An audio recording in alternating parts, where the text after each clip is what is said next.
What's up, guys? Hi, Morales from the Grind Fitness Training Systems, and welcome to another topic. Today, we're going to talk about a posterior pelvic tilt and core integration. So a lot of people do a lot of core stuff, but no one really focuses on your actual learning how to like tilt or how to control your pelvis. So I see it overlooked quite a bit, unless like you're like a dancer or some form of gymnast or something like that, or like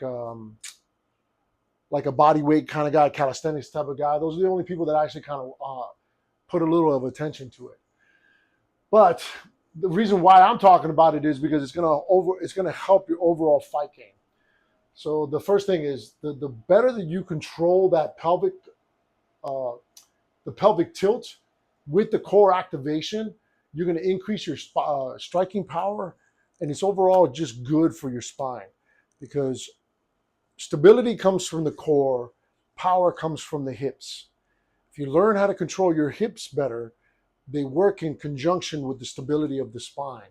So it's almost as if you're just, by learning to control your hips, you're by de facto creating a stronger spine, if that makes sense. So what is posterior pelvic tilt? First one is anterior tilt, is just your hips going forward. Then there's neutral, which is halfway. And then there's posterior, which is tucking the butt under. Okay? Most people, I would say the average person is like in a constant state of anterior or forward, which is hips going this way. And you'll see it where it's like people have like sometimes tall behinds and they look like almost like their weight is going forward.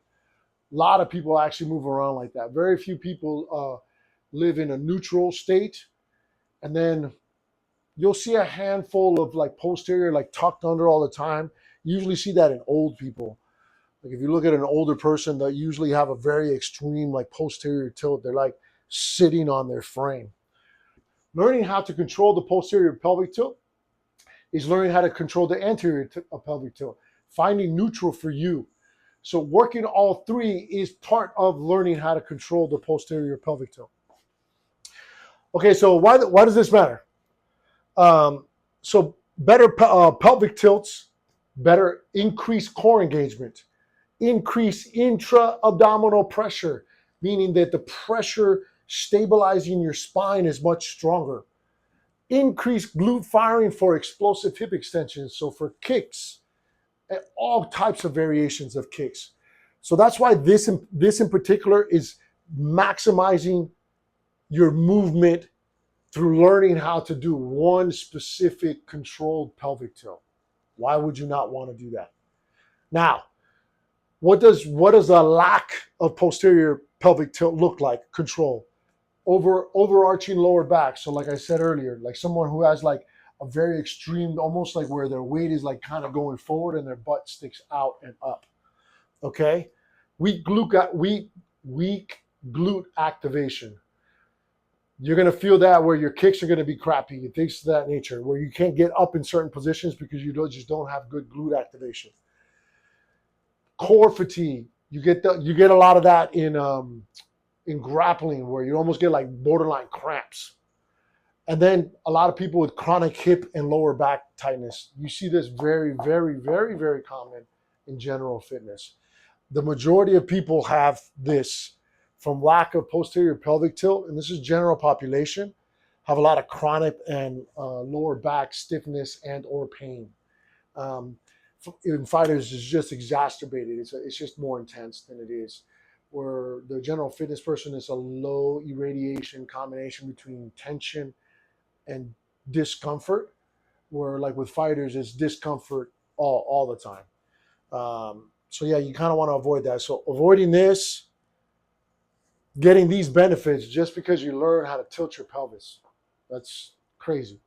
Okay, so how do you train it? You add little exercises in between your actual lifting. So dead bugs, you're doing glute bridges, you're doing tilted holds, you're doing airplane, you're doing things like that to where your hip has to actually work in multiple different angles and your core needs to tighten up.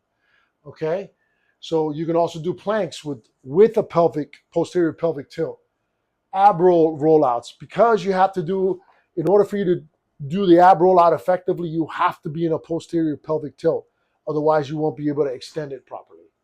And then the last one is Pallof press, which is anti-rotation. Okay, guys? So the goal here is just not just learning how to move the pelvis, it's learning how to move the pelvis with control as well as activating the core. That's what's going to create the maximum returns for your effort. All right, guys? Thanks for watching. As always, shoot me a DM if you have a question. If you're not a part of my program, get a part of my program. And I'll see you in the next video.